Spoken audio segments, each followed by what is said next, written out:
अभी इस साल से बहुत महंगाई हुआ है, बॉर्डर भी बंद है।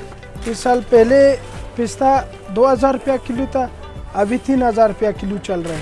बॉर्डरें बंद है, ऐसे माल नहीं आ रहा है। तो किशमिश थे अफगानी नहीं आ रहे, और दूसरा ईरानी चीज़ें सारा बंद है, नहीं आ रहे।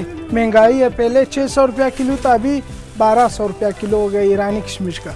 बादाम पहले सस्ते थे, 1200 रुपया 800 रुपया किलो चल रहा था। ऑस्ट्रेलियन बादाम है, ये चल रहे हैं अभी 1800 2000 रुपया चल रहे हैं। और अखरोट है, पहले 600 रुपया चल रहा था, अभी 800 रुपया 900 रुपया 1000 रुपया चल रहा है। इतना महंगाई हो गया।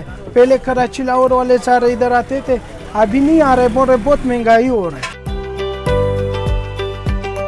हुकूमत से मेरे ये दुस्खात है, बॉर्डरें खोले, सामान आ जावे। महंगाई ज़्यादा है, फ्रूट में भी महंगाई है। सिर्फ इसका वजह है ये जो बॉर्डर बंद है ना। सरकार से गुजारिश है कि मेहरबानी करे बॉर्डर को खोले। गरीब अवाम का ये जो एशिया है ना, ये जो इसमें सस्ता ही हो जाए।